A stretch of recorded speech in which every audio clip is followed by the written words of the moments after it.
So hello and welcome everyone. We appreciate you joining us this morning for our rollout event. While we're getting started and people are joining, if you could be so kind as to change your name. If it's a computer that you're using with your children or someone else in your family, your spouse, sometimes we pick them up and they don't represent us. So if you're new to Zoom or you forget where it is, you can click in the upper right-hand corner of your picture, the three dots, and then select rename and actually type in your name if there's some other name there. That'll be helpful when we get to our questions and answers. If you ever have any question or answer that you want, you can put it in the chat box as we're going. Again, we just want to say thank you very much for joining us this morning. My name is Ed Potasnik, and I'm Executive Director of the New Jersey League of Conservation Voters. And just a little bit about who we are. We are the statewide political voice for the environment. We work to elect environmentally responsible candidates to state and local offices. We also advocate for strong environmental policies. And then once elected officials are in office, we hold them accountable for safeguarding our health in our own communities and throughout the state, the beauty of our state, and the strength of our economy. So I want to thank you again for joining us to celebrate and unveil the future of bold climate action in New Jersey, action on preserving lands and making parks available, in addition to protecting clean drinking water for all of the folks who call New Jersey home, for their families, and also for their businesses. And we have a great lineup of speakers today, and I'm excited to announce that. But again, if you're just joining us, if you could make sure you change your name in the upper right-hand corner. We're going to be recording this webinar, and we'll be sharing it with participants of the event. And if you're from a legislative office, if you can please identify the legislative district and the district you're with. If you're with the press, please provide that outlet. At the end, when we go to questions, we're going to take questions from the press first. Hope folks can just be patient through that because a lot of things are happening around the world and we want to be respectful of their time. Again, if you have any questions, please put them in the chat box. And then let's get us to the exciting part. New Jersey LCV has a strong record of success. So I want to look backwards before we look forwards. What does the future hold for bold climate action, for justice action here in New Jersey? Really, we can step on the shoulders of what we've done in the past and reflect on the work that New Jersey LCV has done with our partners, which are such a critical component of everything that we do. Working alongside of like-minded environmental organizations working across the state to protect health, organizations centered on environmental justice and communities of color, and the broad spectrum that we are able to work alongside of and call our friends. So just looking backwards, New Jersey LCV, for the second legislative session in a row, passed all 5 of our legislative priorities into law in bipartisan votes, meaning Democrats and Republicans supported the bills, all the bills in the last 2 sessions that we supported. We passed the updated appliance standards legislation, which kind of sounds a little bit wonky, like updated appliance standards, what is that? But it's considered the best energy, water, and climate policy that you've never heard of. Appliance energy efficiency standards remove less efficient versions of products on the market, yielding massive water, energy, and cost savings. And it's estimated that families and businesses in New Jersey are going to save $130 million a year annually just by getting rid of the energy hog appliances that would have been on their shelves and keeping the ones that use less energy available at about the same price. We also passed the electric vehicle legislation, which is an ambitious nation-leading piece of legislation that required New Jersey Transit to electrify all of their buses by nearly 2040 and created a rebate program, which I think a lot of people are getting more familiar with, to incentivize the purchase of electric vehicles. And this means that we're going to have cleaner air for all New Jerseyans, especially in our most overburdened communities. Additionally, in this last legislative session, the cumulative impacts bill was signed into law. It's a first of its kind new comprehensive environmental justice law that seeks to limit new pollution in overburdened communities. And we want to just take a moment to congratulate the environmental justice advocates that led the charge for over a decade on this public health equity issue. Congratulations and thank you for your leadership. Additionally, at New Jersey LCV, we work to pass the Save the Bees bill. This is the boldest of its kind action to protect pollinators, which is restricting most outdoor uses of neonicotinoid insecticides for residential use, which are directly associated, this pesticide, with the massive bee and pollinator collapses that we're experiencing. In fact, year over year, we're seeing reductions of about half of our bees. And so this bill will help us to save the bees, which is what it's named for. And then lastly, of our priority bills, we passed the single-use plastic bag ban. And the bill is going to reduce the 4.4 billion single-use bags that we currently use that are plastic. And then in addition, it's going to save about 1,300 football fields of trees worth of paper that we would use to make paper bags that New Jerseyans are using every year. This is going to protect our waterways, our ecosystems, and the scourge of plastic pollution that we're seeing. The plastic and paper bag modifications go into effect in May. So this is right around the corner. So in addition to those 5 things, we were also really busy on a number of other priorities. We, with our partners, championed legislation that requires all public water systems to inventory and replace their lead service lines within 10 years. We made electric vehicle charging easier and more accessible throughout the state. We expanded the opportunities provided by solar energy through creating grid-scale solar programs, and required warehouses to be built today to be solar ready. We pushed the administration to swiftly adopt the California Advanced Clean Truck Rule by moving on that process that are going to make the regulations go into effect by 2025, a year earlier than proposed. And we've also been able to accomplish many other things, but that's just some of the highlights. And we would not have been able to do that without the work of our partners. Because one of the things we did is back in 2017 is we set the table for bold climate, environmental, air, water, land agendas for this governor and the legislature back in 2017. And we're proud to say that we continue to double down to be even bolder, and we're doubling down again over the next 4 years to be even bolder yet. So with that, if we go to the next slide, we'll talk a little bit about what we've been able to kind of lay out as we're going forward. And really it has to do with the need for bold climate and justice action. We should all be proud of what we've accomplished over the last 4 years with the greenest governor in America and 2 of the most environmentally productive legislatures in a generation. But this is not a time for us to rest on our laurels. We need to work harder and more and ensure that more work is done to help the families and businesses here in New Jersey.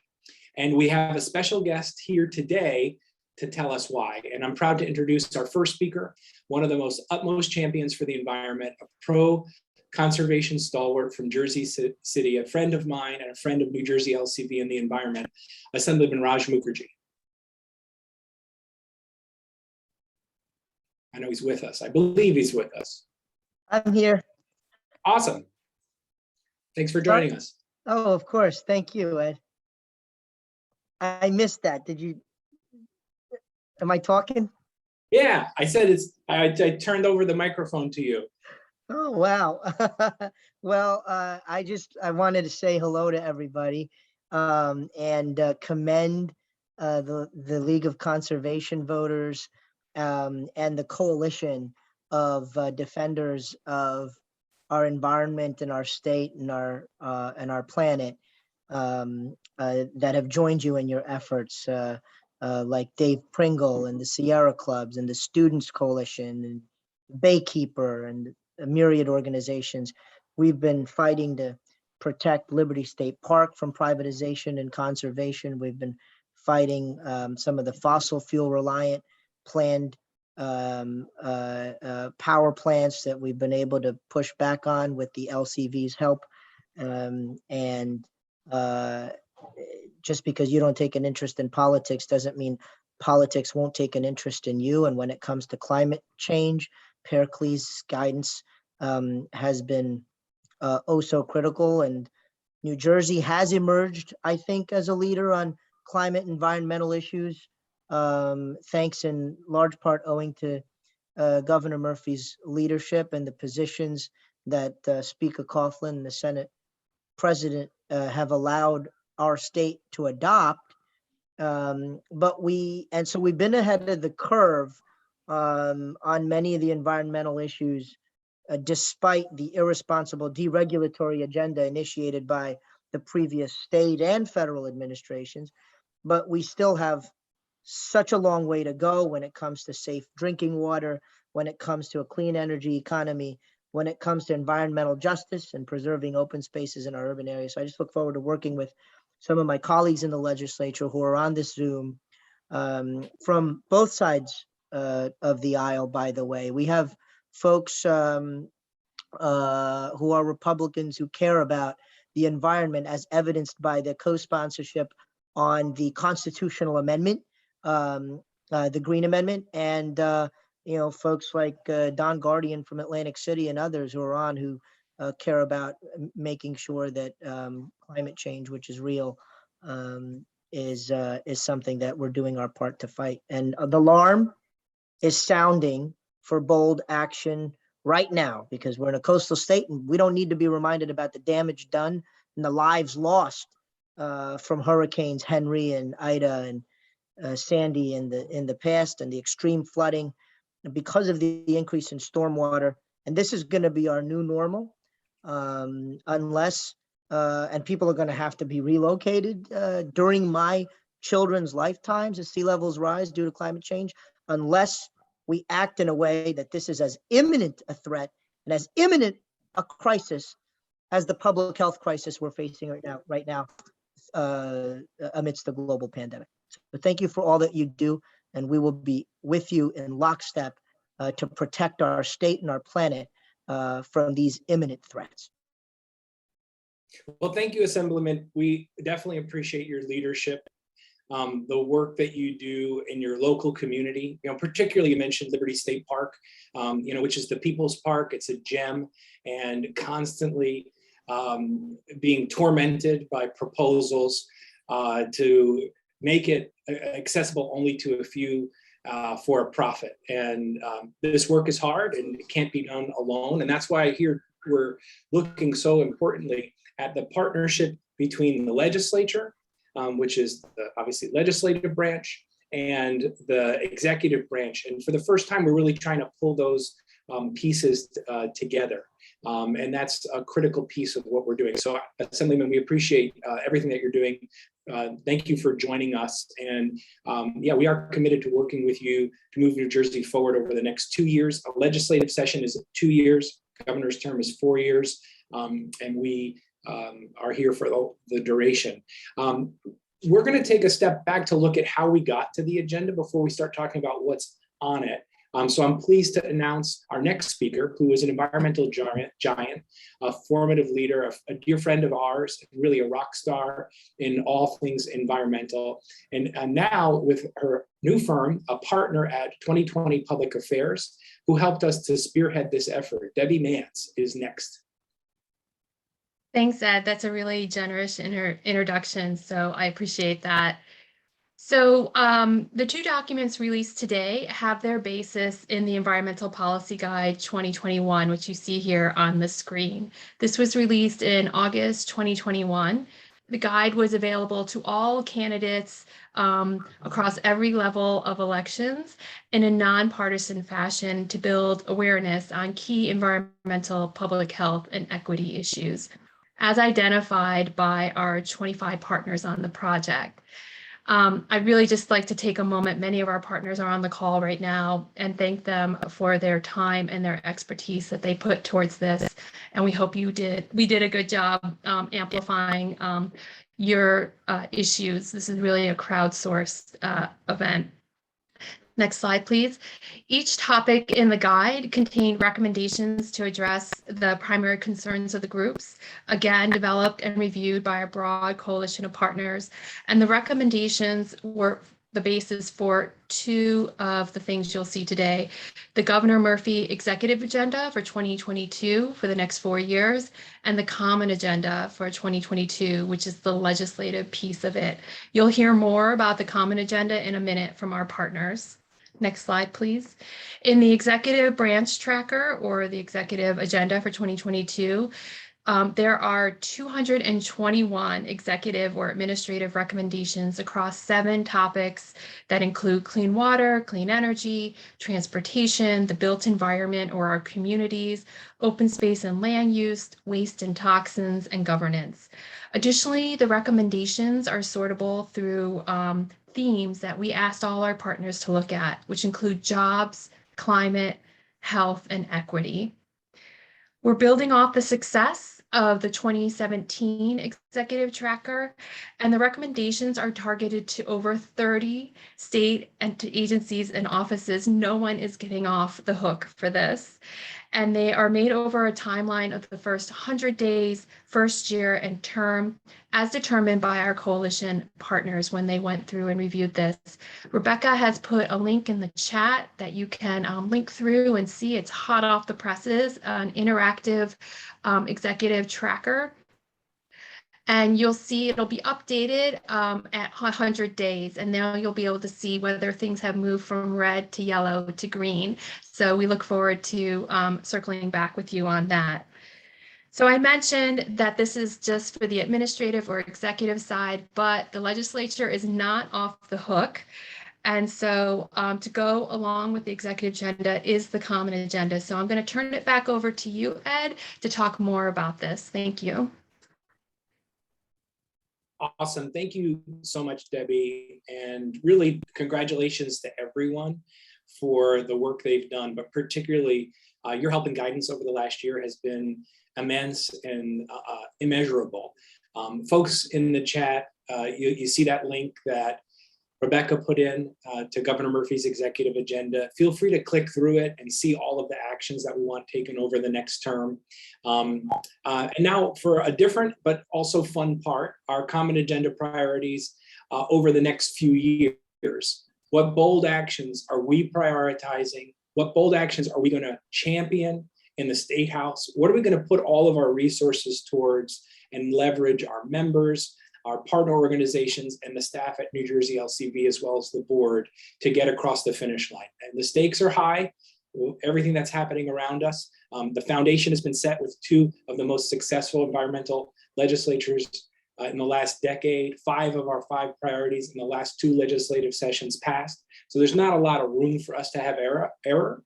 So first up, we're going to focus on the built environment and how we can reduce emissions and how we build. So to kick us off with our first of our 5 priorities, I'm delighted that we're able to be joined with one of the best legislators in the state, the vice chair, someone we get to work really closely with in the State Environment and Energy Committee, and a decades-long pro-conservation champion from the 14th District in New Jersey, Senator Linda Greenstein. Thank you so much, Ed, for that great introduction. I really appreciate it. And I love working with your group. And this year, I especially love that you have made a priority out of this bill that we just started doing at the end of the last session. And we're really hoping we'll be able to get through this session. It's we are truly a national leader on climate and justice action. Our bold nation-leading goals, especially goals of the League of Conservation Voters, have helped us facilitate major emissions reductions from our power generating and transportation sectors. And the last piece of the decarbonization pie is how we build and the products we use. So one of my biggest priorities this year is the low embodied carbon concrete legislation, which provides a corporation business tax credit to concrete manufacturers who successfully produce and deliver concrete with reduced greenhouse gas emissions to certain public projects. Concrete is the most abundant and widespread building material, but has the hidden cost of high carbon emissions. And we produce 30 billion tons of it globally every year. The main ingredient in concrete is Portland cement, which is produced through an extremely carbon intensive process that accounts for unbelievably 7 to 8% of global emissions. The goal of the Low Embodied Carbon Concrete Leadership Act is to provide incentives for New Jersey concrete companies to adopt practices. And again, it is an incentive, so they don't have to do it, but there are strong incentives for them to adopt technologies that lower their life cycle greenhouse gas emissions. It's extremely important that we take a look at this. It's an often forgotten part of our list of important priorities. In fact, I myself wasn't aware of just what a major polluter this product is. And so I'm very glad we're going to be focusing on this along with the other important priorities during this year. And I'm hoping that we'll be getting together to sign this bill in the not too distant future. And with the help of the League of Conservation Voters, I know we're going to get there. So thank you very much, Ed, for all your wonderful work. Thank you. Yeah, thank you. And thanks for all you continue to do. The work in New Jersey never stops, but this is certainly something that it's helpful to get people a chance to understand better, as we're going to need your help. Even things that seem pretty straightforward often are more difficult than they need to be or we would expect them to be in the legislative process. And that's why it takes great partners in the legislature. And Senator Greenstein, we always love working with you. And in this instance, we're going to be working very closely together, and look forward to that as well. Thank you. You know, particularly with the low carbon concrete bill. So in other news in this sort of same area in the built environment, one thing I want to highlight is that New Jersey LCV will also be working with the administration to evaluate ways to improve public health and reduce emissions by changing how we heat and cool our homes. And we're going to be advocating to end the natural gas hookups in new residential households by 2030.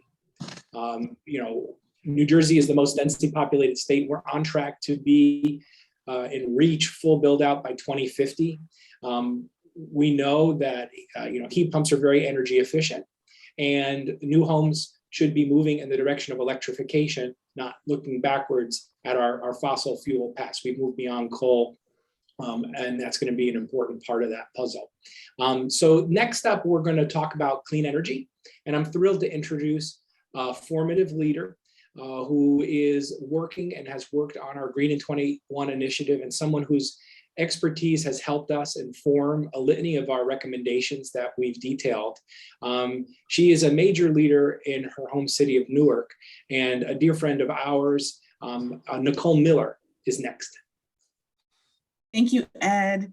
Hello, everyone. My name is Nicole Miller, and I am Principal Consultant of M&M Consulting, a marketing and communications firm. Yes, I'm here in Newark, and I'm happy to serve as chair of the Newark Green Team and a member of the Newark Environmental Commission. Working as co-chair of the Clean Energy Chapter of the Green in 21 Environmental Policy Guide, we focus on ways New Jersey could quickly and equitably transition to a carbon-free energy portfolio. New Jersey is ready for a clean energy transition.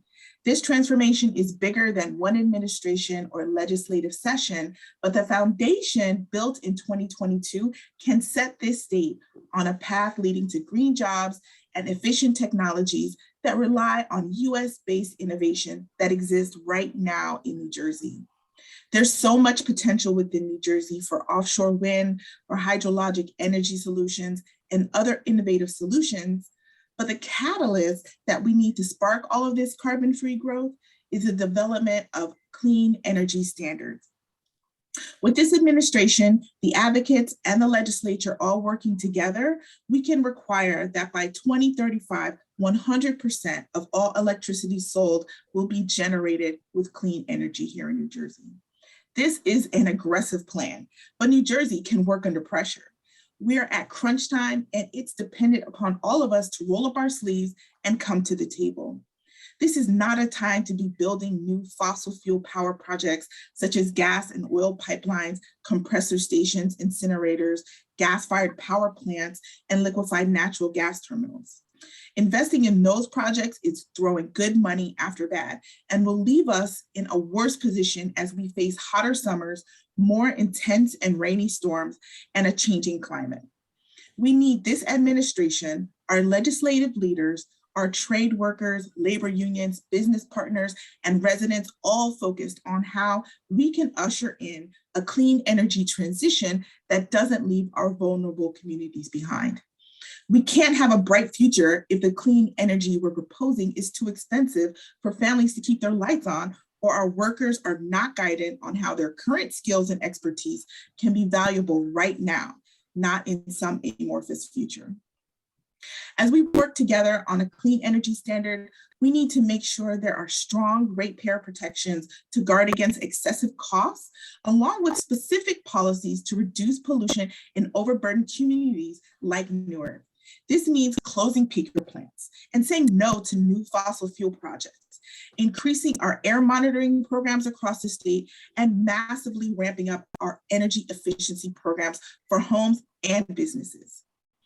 There are high-paying local jobs, cleaner air, a more secure electric grid, and an invigorated economy in this transition to a clean energy future. With the tools and recommendations outlined in Governor Murphy's executive agenda and the legislative common agenda, New Jersey has a solid roadmap to bring this plan into reality. Awesome. Thank you so much, Nicole. We really appreciate all the work that you've done. Your contributions are really shaping everything that's happening with this agenda and throughout. And we appreciate how you've just set a wonderful stage for what bold climate and justice action looks like. Next up, we're going to take a ride over to the transportation sector. We're going to be joined here by Marcus Sibley, whose drive and passion make New Jersey a better place to live.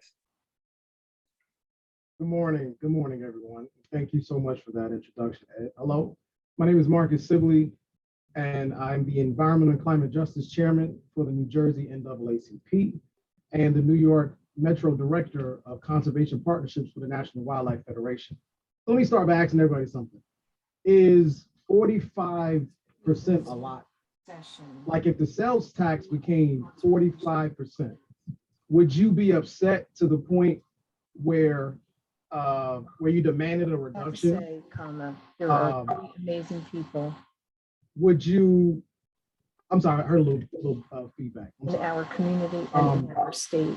So would you be upset to the point where you would demand a reduction because 45% is a lot, correct?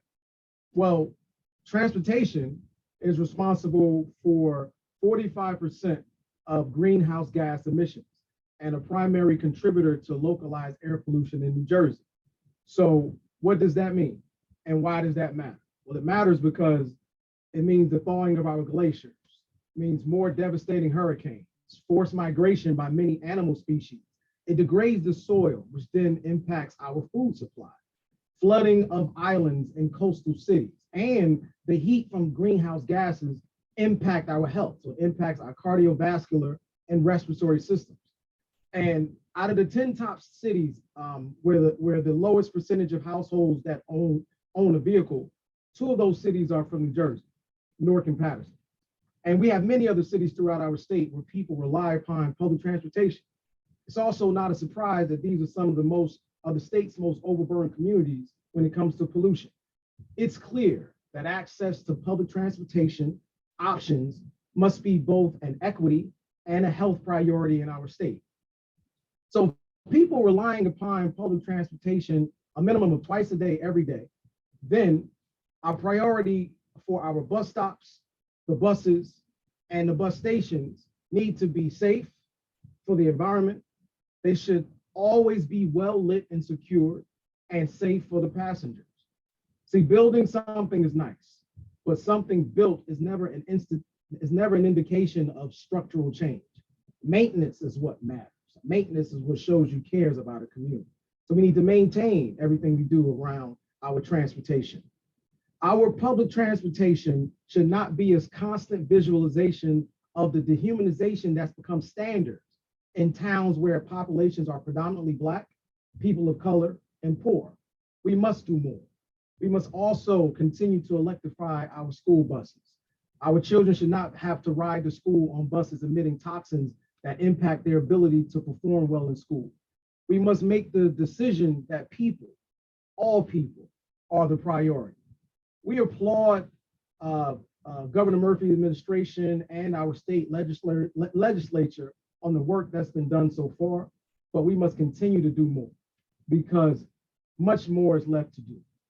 Thank you so much, and it is a pleasure working with all of our partners in the Green in 21, and thank you so much to NJLCB. Peace.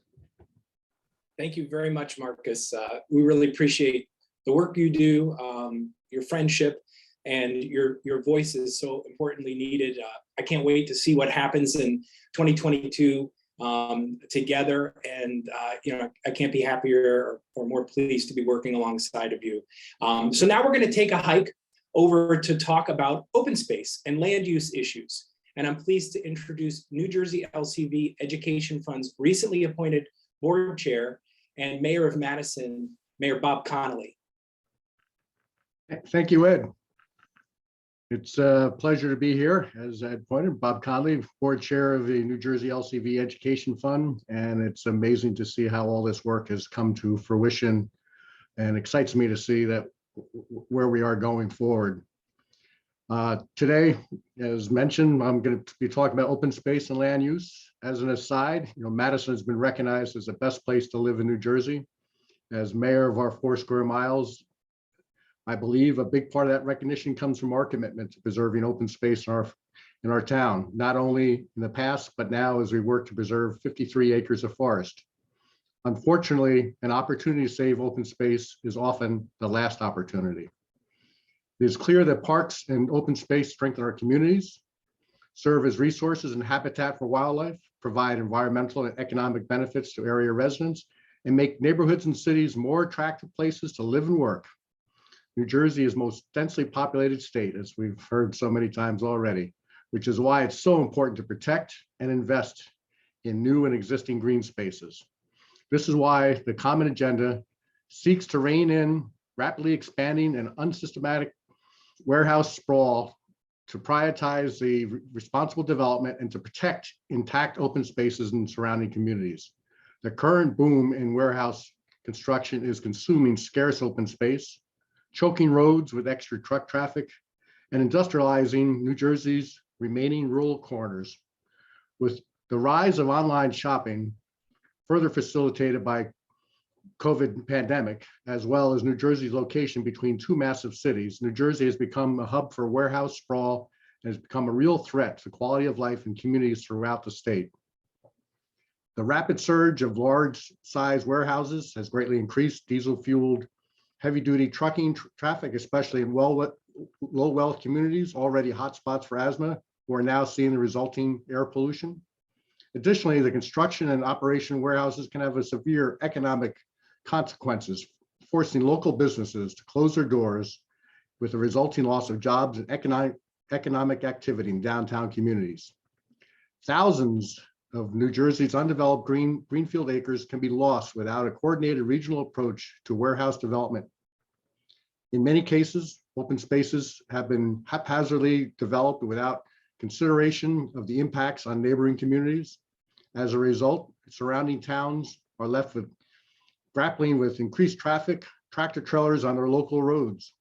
The state needs to find a solution to this rapidly escalating issue without placing the burden on environmental justice communities. Additionally, while a lot has been done to dedicate funds to preserving new open spaces, there's a serious need for funding to maintain our open spaces, but more importantly, making them accessible to all residents. Specifically, work needs to be done to upgrade handicap access, to ensure educational materials are in languages that are geographically relevant, and residents can get to and from popular recreation areas using local public transportation options. The Education Fund looks forward to working with the New Jersey LCV and our partners to address such pressing issues. And I thank you, and I'm proud to be part of this movement. Awesome. Thank you, Mayor Connolly, for all that you do, particularly your leadership in driving New Jersey LCV Education Fund.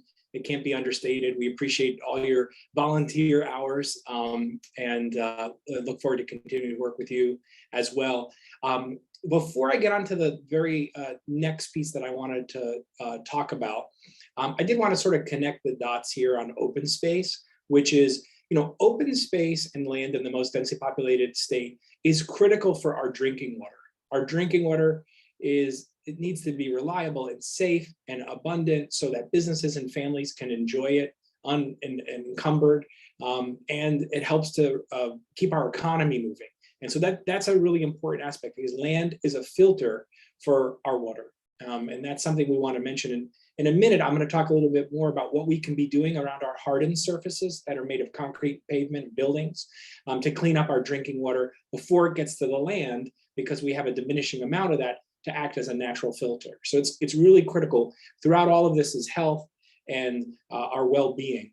I also want to highlight and thank a lot of folks who have come, who are part of the speaking program, from legislative offices, members of the Assembly and Senate. We have Assemblyman Fryman, Senator Zwicker, Assemblyman Bergen, Assemblywoman Verlina Reynolds Jackson, Assemblyman Don Guardian, Assemblyman Karabinchak, Senator Stanfield, Assemblyman Dancer, Assemblywoman Ora Dunn, Assemblyman Danielson, and Assemblyman Calabrese. Again, legislative partners are so critical to the work that we do. And, this briefing and going over these agenda items put together by over 25 groups is part of us doing our outreach and how we can work together and take priorities that are theirs, make them part of the work we're doing, be the foot soldiers on the outside as they're working the legislative process. There's really a lot going on here, and we couldn't be more happy to be joined by so many folks. And again, we're recording it. We're going to be sharing this and then meeting with individual offices. So lastly, one of the things we really need to do is to protect our communities from the strengthening and more severe impacts of climate change. And this is something that elected officials play a key role in doing. Our last priority is centered on something called governance. And specifically, we need to integrate climate change resiliency into the state's hazard mitigation plan to combat the severity of flooding and sea level rise in this changing world. So a little bit about the state hazard mitigation plan. It captures historic disaster experiences and reflects the natural and human causes of hazards in New Jersey and what it faces. It's based on current science and research. The state hazard mitigation plan outlines strategies to reduce risks from hazards and serves as the basis for prioritizing future project funding. However, lacks in the evaluation of what future hazards could emerge as a state, more specifically in low wealth communities. There has been suffering and becoming increasingly more at risk from the worsening impacts of the climate crisis. So there's a clear consensus that the worsening of climate change, and as it gets more intense and frequent, will continue to undermine critical infrastructure. That's going to negatively impact the economy, particularly with regard to the tourism of the state's lakes and shore communities. And due to unjust racial and racist practices like redlining, overburdened communities are already experiencing these stressors more severely than whiter and higher wealth communities. With one example being that overburdened communities are likely to be located in a flood zone and are more likely and chronically suffering from the urban heat island effect. So therefore, overburdened communities should be prioritized in the state hazard mitigation plan for mitigation funding to the growing challenges, and that we can actually reduce the risks that are faced by residents.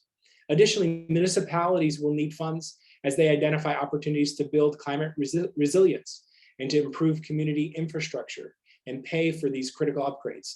Therefore, the state of New Jersey, one of the things we're asking for at the Department of Environmental Protection is to administer a grant program for low interest loans for municipalities to explore and implement innovative financing mechanisms like stormwater utilities to pay for critical investments to prioritize green infrastructure solutions. So that all together is the top lines and a little bit into each of these agenda items. So I just want to say, wow. I want to say thank you for a great event. We outlined here goals for the administration, and then separately, as Debbie put up those nice pictures of the bucket, ideas and goals for legislative action. So this is really what the future of New Jersey looks like. we're going to use all of our resources, leveraging the assets of our partners, the work that they do in communities, the expertise that they have in drilling down on specific issues, our relationships with elected officials at the local, county, state level, and really move the state forward to protect our environment for our kids and grandkids, for our health, for justice, for jobs, for equity. All of this is what we're looking ahead to in New Jersey. And we're just really happy to be joined by so many great partners and legislative elected official champions to do this work together. And we look forward to that. So we're going to take some questions now. I'm going to see if there's any questions, particularly from reporters. If you could identify yourself first, and then we'll go to those. And if there are any other questions that folks have. I have a with regard to comment. specifics on the legislation. Yeah, I don't. I wanted to put solar panel on, excuse me, on the roof. I live here in northern New Jersey. And they said the roof is too old to hold it, and it might collapse at any time. So I could not afford to do that, and stopped thinking about putting solar panel on my roof. I hope that you guys can work with the government to pay off for the ceiling or the roof that is not strong enough to hold the solar panel. And I think there will be a lot of people will have their solar panels on the roof when this is guaranteed, and energy would be no fossil fuel in very short time. Yeah, no, thank you for that comment, Alex. Really appreciate that. There's a couple things to mention, but I want to highlight one program that's emerging. It's a little bit of a different take on it, but it's something called community solar. So in the situation you've described where your roof is not able to hold, solar panels, some folks live in an apartment building or in, even a high-rise building where they have a little roof where they can't really control what happens on their roof. So community solar is a program that we sponsored through legislation as a pilot, and it's growing, which says we have these warehouses, we have box stores, Target, Home Depot, I don't want to endorse any particular brands. And there's an opportunity to put solar there and to make sure if it's locally derived that you can be a beneficiary. So for example, in some communities now with community solar, we're seeing opportunities for homeowners like yourselves to sign up to receive energy made somewhere else locally, where they can save 25, 30, or even up to 35% off of their energy bills without even have to put solar on your own roof. So it's kind of a take on the same idea. And of course, we're very supportive of bills, like I mentioned, requiring roofs on warehouses to be solar ready, because a lot of buildings were built and they can't put solar on them. They're just not strong enough. And we think anything that's being built today needs to be able to handle solar going forward. So that's a big piece of that. And of course, anything that we could do to provide low interest loans and financing for homeowners to upgrade their own facilities, your roof, et cetera. That's something we definitely could look at. But one of the pieces we mentioned in this agenda is the clean energy diversions from the Clean Energy Fund. It's a fee called the societal benefits charge, which creates programs to help with this. There has been some rating of those funds, so not as much as available to support these innovative programs. So we understand the need. I appreciate you sharing that. We're working on a whole multifaceted approach to address those through things like community solar and expanding opportunities for folks to, don't have the money right now to put that over time, particularly with solar, where you can save money on your electric bill. And then from there, recuperate the savings over time for a facility upgrade, like strengthening your roof and getting solar on there. So we appreciate that. Looking to see if anyone wants can raise their hand if they have a question. I'm going to go back to the chat here and see if there's anything in particular. Any folks from the media in particular? We're happy to hear from you too. I see Jill, you have your hand raised. So I'm going to, yeah, call on you. Someone unmuted you, I think. Or Jill, did you go away? Are you here? It's good to see you. Happy New Year. Maybe it was something I said. Okay, can you hear me? I can. Hi. Okay, Ed, how are you? Happy New Year. Good. My question is, I am on a coalition right now in Sussex County, New Jersey, where I live. We are trying to fight the Tennessee Gas fracked pipeline expansion of their compressor station in Wantage in Sussex County, New Jersey, several towns over from where I live. And there was a gas leak from TGP in Wantage that went all the way, the gas plume went all the way to Orange County, New York. And residents in Orange County, New York they dialed 911, and the Orange County Rockland utilities looked into it, and they found that it was coming from the compressor station in Wantage. TGP still to this day, this happened on New Year's Day, still to this day, they have not taken any responsibility for it.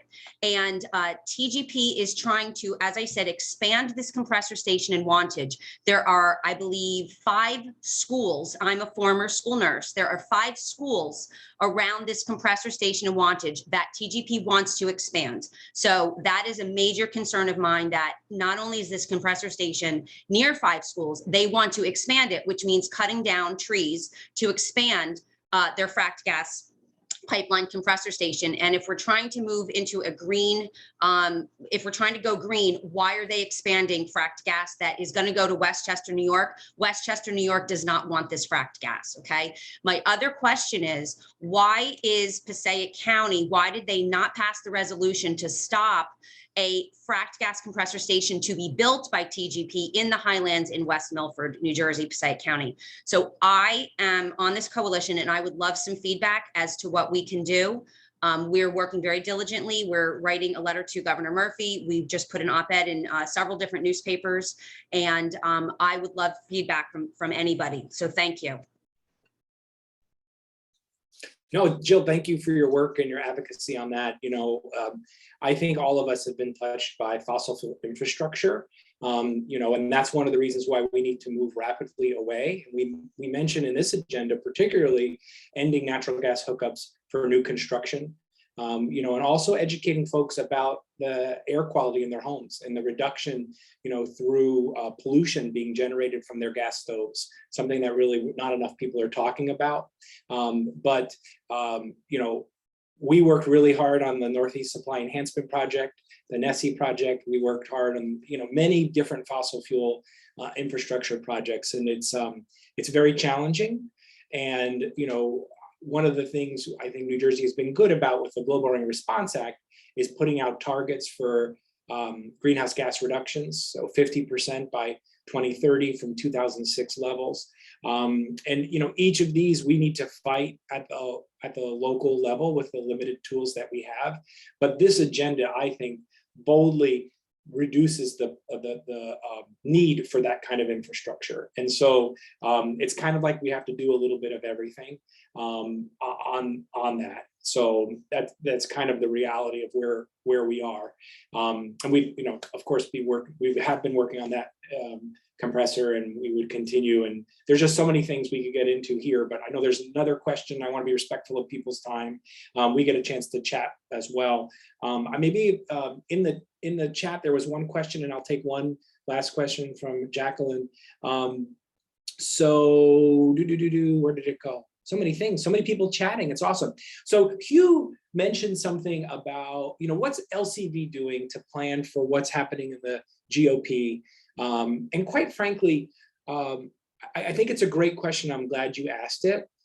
It's for us, we are, I would say, a bipartisan organization. We support Democrats and Republicans, independent elected officials who support the environment. And what happens within the parties is really not a thing for us to worry about. And I will say I'm very proud that every single legislative priority that we have put on our list over the last 2 sessions has had bipartisan support. In many cases has had bipartisan champions.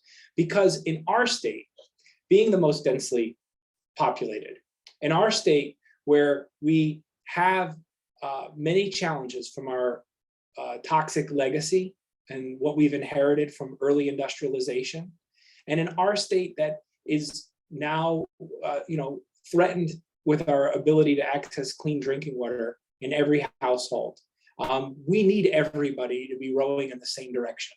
And when we together, and that's what this agenda really is about, is put together a vision for what the state looks like, and then find solutions where we can come to agreement and deliver results. And this state of New Jersey, the Garden State, has done that time and time again. From the 2014 ballot question, where we dedicated a small portion of the corporate business tax to open space preservation, which is generating about $200 million a year for forest, farmland, historic sites, and parks, all the way through to the renewable energy bill and the electric vehicle legislation, all with bipartisan support. So I'm less worried about what's happening in the political talking points of the day, and just doing the work we do well, building broad coalitions with Republicans and Democrats working together to solve the most urgent problems. Flooding in our communities, Ida, people sucked down sewer drains. That should not happen in a state like New Jersey. We need to be more resilient. We need better infrastructure. That's something that every legislator can get behind. And it's our job to meet with them and help them understand what solutions are available, and then work together to solve those problems. And that's just one example. So I think the best days for New Jersey are ahead. I think we will continue to have great support from political leaders from both sides of the aisle in the 2 major political parties. And it's our job to continue to work together, because that's what I think the people of New Jersey want. And that's what the state of New Jersey has continually done. And so as much as it's easy to kind of get into that, I don't think that's particularly going to be useful. I think what we want to do here is take our last question from Jacqueline, and then maybe some final comments from any of the speakers if they want to add in a final thought, and then we'll let you guys grab lunch, I guess is probably next on your agenda. So Jacqueline. Greetings first. My name is Dr. Jacqueline Bedo. I come on behalf of Newark Science and Sustainability as the Chief Strategy Officer, and from Elevate Newark as the Chief Executive Officer. I want to first applaud the diversity that exists in this document and this presentation of a common agenda, because I think it's very important for moving any focus forward when we're talking about clean energy or anything that impacts a multitude of people and cultures. My question is, with all of these stakeholders on the line, how would you like us to leverage this document within our organizations and among our constituents? And are you available to come and speak to those grassroots organizations that are doing most of the work in the trenches? And how do they request such a presence or an information walkthrough as we continue to move this agenda forward? Well, first, I just want to say thank you for your partnership, from being involved from day one in brainstorming really what the challenges are that we face as a state and local communities are looking forward to as opportunities. I think it helped set a foundation for what we outlined today, and will deliver results over the next 2 years for the legislative session. I think we see a lot of legislators here, and again, I couldn't be more excited about the opportunity that lies ahead. But I want to appreciate your involvement and the groups that helped.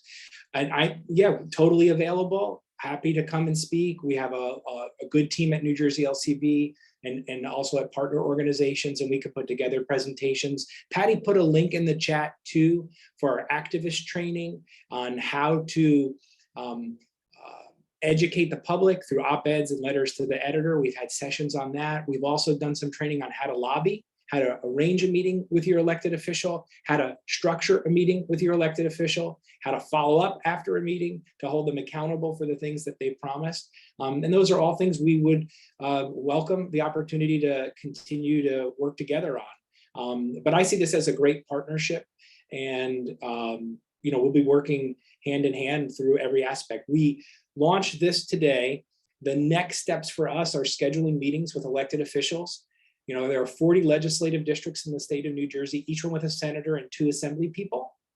And then we meet with every single office and go over these priorities and take their questions, answer their concerns, and then see what things they want to work on. And so we would welcome the opportunity to have folks that worked with us, or volunteers, folks that are on this call, join us in those meetings with legislators to talk about these issues, because it's important to hear from local voices. So all those things are available to us as we move forward.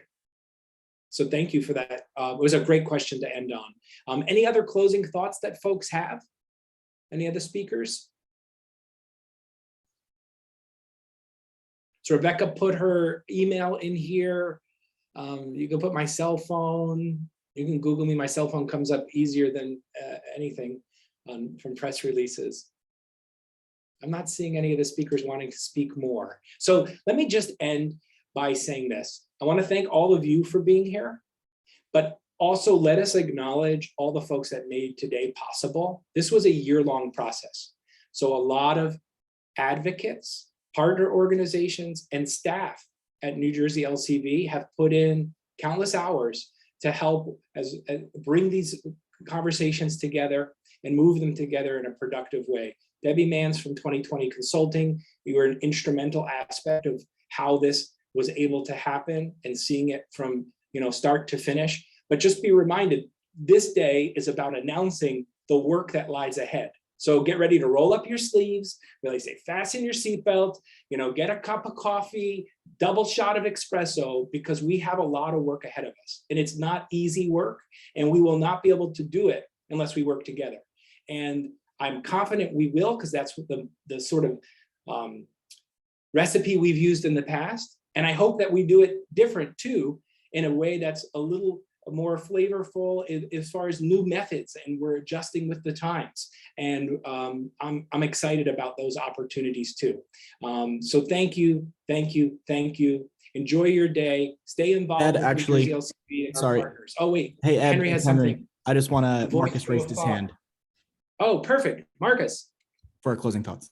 Oh, no, and thanks, Henry. I just wanted to say really quickly that I hope we all understand how urgent this is, how much we're all needed. People try to act like it's not that much of a big deal, but it truly is urgent. And I think the pandemic has showed us what we're capable of and what our legislature is capable of. So we can't accept anything less than action.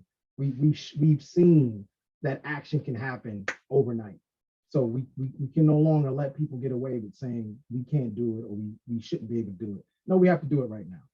Too many futures are being impacted by something that we can actually impact. So everyone that's on this Zoom, you have the same power as Ed. We all have one. We can call our legislatures. We all have a voice.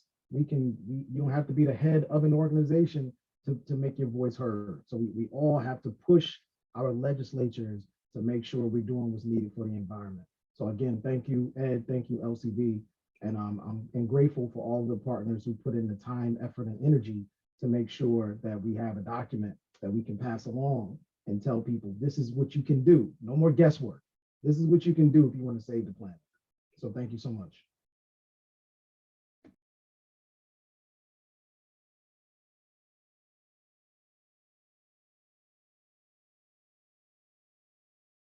I was just saying bye. Goodbye. Have a nice day, everyone.